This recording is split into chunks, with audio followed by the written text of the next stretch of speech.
Hi y'all, and welcome back to my channel. And welcome to yet another glorious anti-haul of not so epic proportion. Like I keep saying, I feel like in my last 3 anti-hauls, I feel like we haven't completely picked up, or at least as of filming this, we haven't completely picked up that pace of like excessively shilling, although we are starting to get a little bit more pulley and summer releases and stuff like that. Next thing we know, it's going to be July and it's going to be all the fall releases. Holiday palettes are going to be available in August this year. Every year they just seem to kind of push that a little farther back, and I'm like, can we wait? I haven't even had pumpkin pie yet. But today, obviously, we're going to be talking about products I'm not buying. The majority of these things is just sort of a I'm not buying it. There's some things that I'm a little bit tempted by. Basically, we're just doing some like makeup product commentary, discussion. Maybe I'm talking about something that you potentially want to buy. I need to be convinced otherwise. Saturation. One of these days, I'll professionally know how to do whatever it is, but today is obviously not that day. I've got my cute little whateverness. We've got some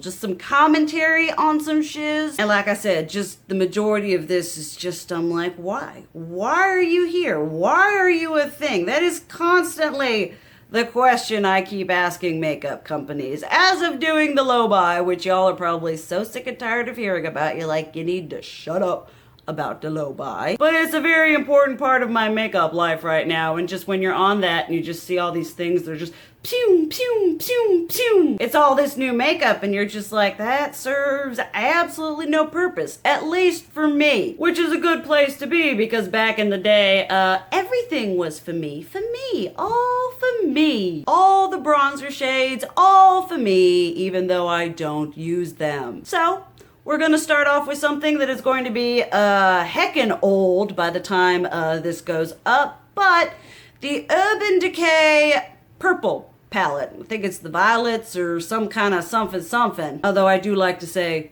purple palette because this is their naked purple palette, and you got like a little section of purple and a little section of like cooler tone neutrals. Y'all know we have made the discovery on this channel that Urban Decay, I don't know how many times I can say it, do not possess one of my end-all be-all formulas. They're one of my like passable formulas where I'm like, I have you, I'll use you, but I'd rather use ColourPop, Jeffree Star, Melt, Viseart, Sydney Grace. You know, there are a heck ton of eyeshadows that I would rather use before y'all's nakedness. I don't need another naked palette. I mean, looking at that little section, if you have the like the It's My Pleasure or the I Like You A Lot, or both of them, you're set. You will have those purples, and I guarantee you, you have them neutrals. Is it cool? Is it fun? Is it, now you got the cool tones with the purple, and I feel like Urban Decay suffers from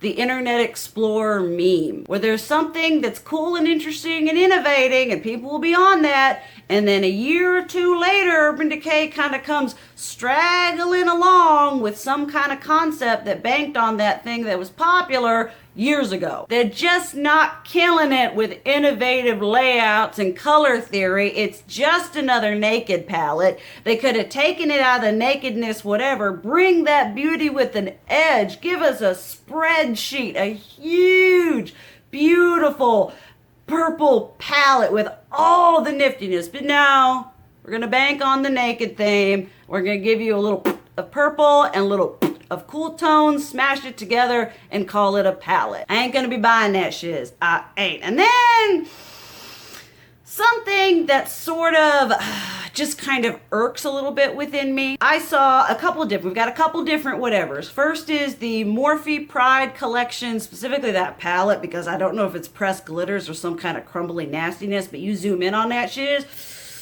that does not look like a cute formula to work with. And then the Ulta for Pride, NYX re-promoted their bright palettes. There's some brushes, you know, basically all the makeup, all the whatever things, re-promoted products, new products that have a rainbow slapped on them that are then, look, Pride, which your girl is all about pride, where we skew very bisexual, asexual on this channel. But what I don't appreciate when if you've got like 11 months out of the year, there's kind of nothing, and then Pride Month pops up and boom, everything is just, I will try to find that one Spider-Man meme that is so freaking hysterical where it's like, every company during Pride Month. I am somewhat of a homosexual myself. It's blinking hilarious because that's what it comes off of. If you want to support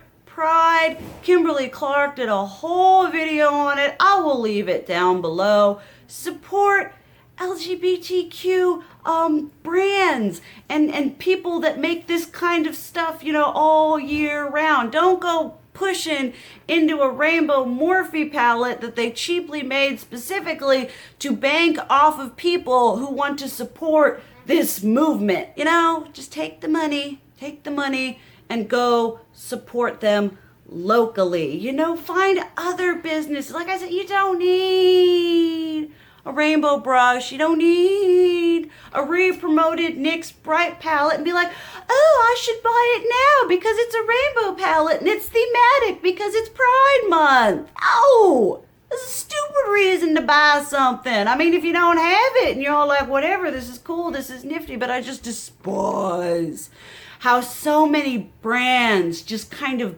bank on this concept without really you know, it's a gimmick. It's a thing for 1 month that they can it's the same premise as holiday. You don't need these cheaply made, randomly incorporated products that are produced specifically to be shilled at this time of the year for them to be later reduced. Buy it on sale. I mean, just don't buy it. Just take that money and go support your local queers and all that goodness. Just a thing that I feel, you know, company, they don't care. Maybe they do. I don't know. I don't know them. I'm not their PR team. I'm not their management. But just take that and put it towards, you know, if you want to support, you know, I hate it also. It's like a percentage of the proceeds will go to just take the money and donate it. I have issues with brands just being all like, oh, you know, we're coming out with a rainbow palette or we're slapping a rainbow on a pre-existing rainbow palette because it's Pride and everything is rainbows. I'm just over that kind of just marketing. Ugh. Next up is sort of just, I don't think I'd buy it anyway because I don't think this shiz is cruelty free, but the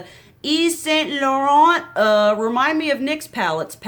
The palettes here, they 110% remind me of those NYX, those pop palettes. They were really good quality. It took me a long time to declutter them. They had some great gray tones. I'll put a picture, hopefully. I think they were like Avant Pop, and there were like 3 or 4 of them. But this lineup from the YSL just kind of, it looks very akin. It looks very similar to those NYX palettes. And so y'all know I have issues with most luxury makeup. I don't think you're ever gonna be, although I would classify Natasha Denona, maybe even some Jeffree Star shiz as kind of in that luxury department, but I have personal offense with fashion brands that then decide they want to come on into the makeup industry. Just kind of like, stay in y'all's lane unless you can create makeup that accurately depicts your clothing aesthetic within the cosmetics, which 9 times out of 10,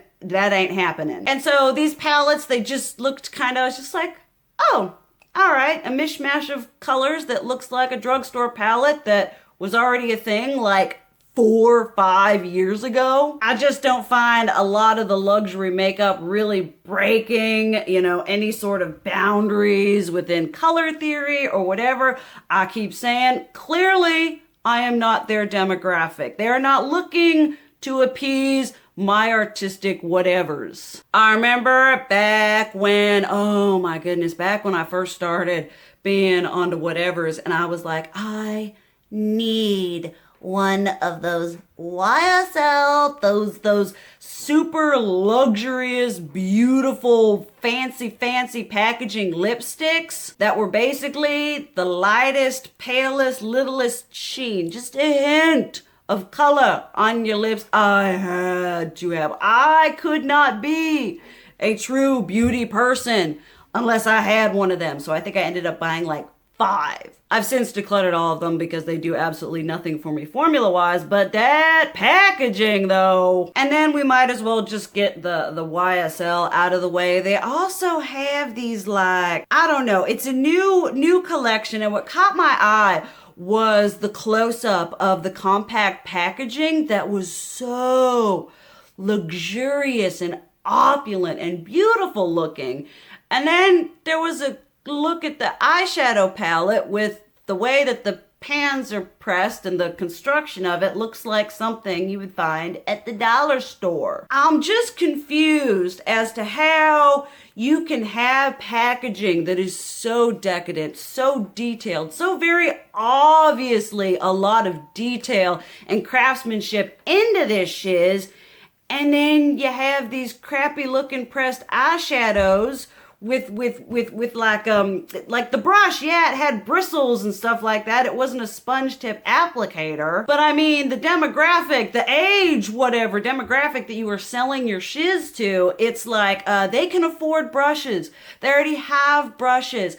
Get rid of that waste, get rid of that cheapness looking, make it more streamlined, and maybe spend a little more money in your eyeshadow presentation lineup besides the packaging. I feel like people just don't like, I don't know if they get a free pass or if I'm the only one irritated by this, but I feel like when it comes to, I mean, at least for like, if you take Tom Ford into consideration, I have felt up his packaging and he at least has like the luxuriness. Dior I feel is pretty good, but like if you think about Givenchy or some YSL, you know, it's like the overall just it's a mishmash. It's a weirdness of like this really high, opulent, beautiful, luxurious, the epitome of the 1%, which is then married with this like just really strange, weird, cheap looking products. And not all of it though.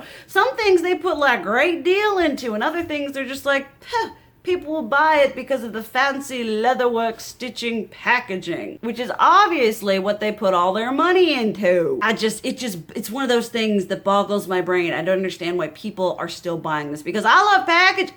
I am a big enough packaging slut as the next person. I did a whole video that might be up talking about the prettiest packaging in my collection. But I have learned that I do not buy things just because of the packaging. I do not justify the purchase because the exterior gets me all kinds of feels. If the product inside isn't the absolute bomb diggity shiznit, I ain't buying it. If I want to buy a big whatever thing that like has no, I'll just go out and I'll buy another pop figurine, because God knows I don't need any more of those. But I'm just so over the needless mindset of, well, the packaging makes it. No! You're buying makeup. You're buying something to put on your face. If the product inside isn't anything amazing, the packaging does not save a failing product. These products may be amazing. Let me know. I've said it before. The only person I care about when it comes to luxury makeup is Michelle Wang. I will watch her until I die and respect her opinion. But for me, I just can't get over just like, look at this beautiful, amazing luxury packaging, and then look at like the of eyeshadow we give you. The next thing that I'm not gonna buy is just, a couple of y'all tagged me in this, and I think you did that because I have raved about the Fenty Beauty Poutsicle lipstick formula, and she has now released these like, what are these glossy lipsticks? They're like a nice satin, healthy, hydrating formula, and you know, I if they were the Poutsicle whatever, yay. But looking at the shades, it's like 15 shades of nude. Like if maybe she had like, you know, had taken some of her matte colors, like that pumpkin spice shade, there's another orange one, you know, a purple, you know, if she'd taken those and been like, we are now re-promoting those colors in this formula, I would have snatched that shiz up. But as someone who clearly doesn't need any more makeup, let alone any more lipstick, and the fact that the color story isn't anything that pulls on my heartstrings, it's just something that I'm like, I'm good, I don't need it. If y'all have tried it and you think it's an amazing bomb diggity formula, definitely let us know down below. But just for right now and my low buy and my own makeup like knowledge, it's just color story and the fact that I don't need any more lipstick. It just kind of comes together to form just one big no thank you. Okay, then this next one is a no thank you. Y'all know I love makeup. You know, I love makeup. I love consuming products and I love consuming crap that I don't need, right? So ABH decided that they were going to take the dewy set and mist spray thing, which I've learned that I'm not the biggest fan of, and they're gonna take it and make it whittle bitty, and then they're gonna give us 2 more scents. Okay, this kind of like falls under, I feel like, mediocre. This falls under the mediocrity of makeup that still somehow gets us excited, like the colorful beauty sponges. It's a sponge. It's supposed to do like one thing, you know. We don't need a green one, a blue one, a yellow one, a purple one, a brown one, a black one, a puce one. Although if they did actually come out with a puce, even a beauty blender, I would buy it just for the fact that it's puce. I wouldn't use it. I would just be like, this is my puce beauty blender. But I mean, it's under that same thing of like, oh, well look, we took this product here and we did this to it. I'm not so offended by the product on a whole. What I'm offended by is the droves of people who are like, oh my goodness, this is so innovative and amazing. I can't believe they thought to take this face spray and make it small and give us more scents. It's like this, it's the fact that people get mind blown by this shit and they're like, I need it. Just like that. I understand. I understand why it exists. It's a smaller version. So for people who don't want to blow money on the whole thing, they want to try it out. Not everybody likes that tropical coconutty whateverness, but it's, you know, MAC does it every like collection. They're like, oh look, here's a mini. Here's a sparkly one. Here's one that smells like this. Here's one that smells like that. You know, it's not new. It's not innovative. It's not anything to lose your shiz over. Just the amount of like shock and awe and amazingness of like, oh my goodness, I can't believe this is the world we live in. It's just a different flavored. It's just a different scented spray. You know, I understand why it exists. I'm not knocking that. But like, I just need people to calm down because I feel like our standards have been set so low to the point where we get excited about mini version and new scents of already existing setting sprays. Maybe I'm just not fancy enough. Maybe I'm just not bougie enough. Maybe I'm old. But I don't find any of the wonderness or anything that's just I don't flippin' care. Next is something, these next couple of things are just kind of like, I don't need it. Kaja is releasing these cute little like blush duo things. You know, they're cream.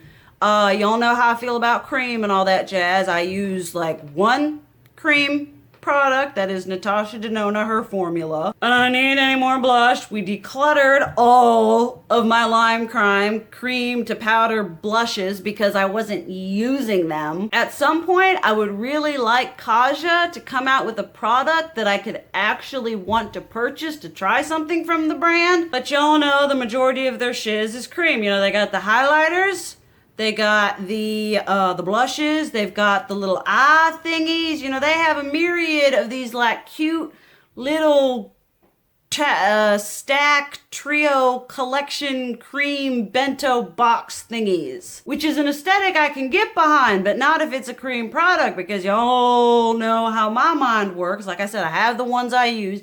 I don't need no more cream products just fiddling willy-nilly in my collection, getting old, getting whatever, moldy and nasty, and for me to have wasted money on a cream product. So this is definitely less, oh, this product is stupid, and more just like, it would be stupid if I bought it. Then this is something that I would like. This is something I would like to buy that I definitely don't need.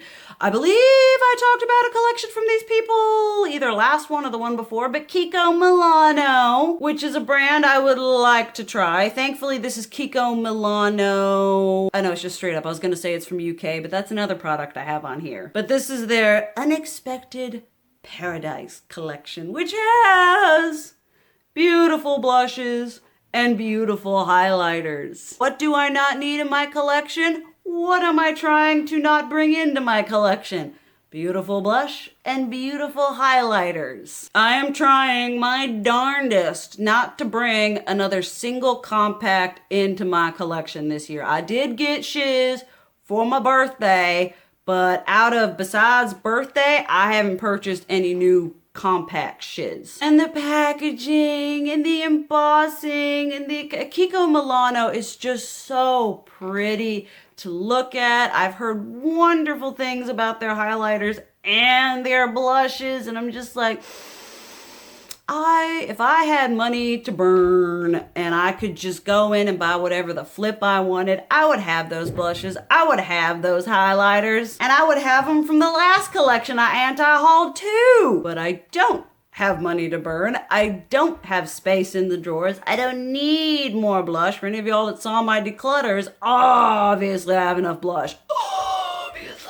I have enough highlighter. It's just something that I look at and it's so pretty, and Soraya back in the day would have bent over backwards to try to get that shiz into her collection. But responsible Soraya knows now how to rein it in and to not follow those obsessive tendencies and buy blush and highlighter that I absolutely don't need. This next one is just kind of like y'all know that I understand aesthetic and demographic and different people love different things. I understand that. But I feel like to a certain degree on some things, on some collabs or just some products, we're just continuously scraping the bottom of the barrel. And I saw this, I don't even know what brand it is, but they be doing this whole like Donald Duck collection. I'm not entirely sure what sort of color theory that could evoke. I mean, we've got white, blue, yellow, red, and a little bit of black. For as alternative as I am, that doesn't sound like a very exciting color story. I did not look beyond the like picture of just the layout of all the Donald Duck stuff. Now don't get me wrong, I go crazy for some of that color pop and Disney princess shiz. I love me some Disney princess, but I've never had any sort of personal affinity toward like the original Disney character, like Mickey, Minnie, Donald, Goofy. I used to like Minnie back in the day, but now she hasn't remained attached like, Sailor Moon and Rainbow Bright. If they did someone did a Rainbow Bright collection, I would lose my mind. But this on a whole, I was just like, okay, and it falls again also the huge collection. Like, why do we have to do this thing? We got the eyeshadow palette, we got the lip duos, and we got the blushes, and we got the highlighters, and just so much stuff released at once that some collectors are going to buy. Not the main people are going to be looking into purchasing this. It's either going to sell out or it's going to be on sale 2 months later. And that's the problem with these kind of collections, is you don't even know what's going to become popular, what's going to be the next thing that sells out, that all the makeup scalpers are going to be selling on Mercari for 3 times how much it was. Because it's a collector's item and it's hard to find and it's sold out. I'm going to be doing a whole video on how much I hate the whole makeup scalping thing. That's going to be a whole deep dive for y'all. But looking at this, I'm just like, I have no affinity for the duck. I don't really care. I'm just like, why are we taking? Well, because Disney loves putting itself onto things that can be marketing. I know exactly why it's a thing, because Disney loves making money and marketing itself in ways that aren't just movies. Disney loves taking intellectual property and slapping it on shiz that is absolutely not related to it in any sort of way. All right, then the last here is just this, what is it? Essence England, so thank God for that. Hopefully it ain't even gonna come to America. This can be the people across the pond's headache. This can be their problem. But this is the Wanna Be My Honey, which in all honesty sounds like something that Benefit would release. Please, Benefit, do not take a bee theme and run with it. I don't want to see that. But it's just a little, Essence is affordable. I like some of their products, but it's just this, like, the thing that I hated was that palette that was like, I don't mind the little honeycomb whatever shapes, but you've got like 2 face products and then like a little trickling of eyeshadow in between it, and it just gives me agita because there's so much wasted space. It's not even aesthetically appealing. I guess bees are the new sort of thing. I mean, I'm all for, save the bees. We need to do all whatever, humanity is doomed. But I just looking at it, I'm like, okay, all right. It's kind of like the Donald Duck thing. It's like, how much of a color story are you gonna get from a bee? Yellow, black, gold tones, I guess, bronzy, honey, maybe a little bit of mahogany, because depending on how you do the honey with whatever, it's different shades. But once again, it's just like, maybe y'all need to hold back on releasing random shiz like this. Hold off, save the money, wait until you get a real banging concept, and then put all your effort into that. Instead of releasing all these little mini half-baked concepts that are put out because, the consumeristic, the market right now is just shill. How about we do that for once? I'm not gonna buy it. I'm not drawn to it. I mean, it's not gonna get me a lot of versatility to it. I don't need it. I don't want it. It does not make my little heart go pity pat. But those are all the products I have to talk about this anti-haul. We got a little bit heated, a little bit whatever all up in here. Y'all tend to like it when I do that shiz, so you're welcome. Obviously, I'd love to hear what y'all think about these products. If you love them, they are the absolute shiz or they are the absolute worst. This is a non-judgmental zone. Also, let me know something that you have anti-hauled for one reason or another, but thank you guys so much for watching. I love you, and as always, keep it real. Mwah!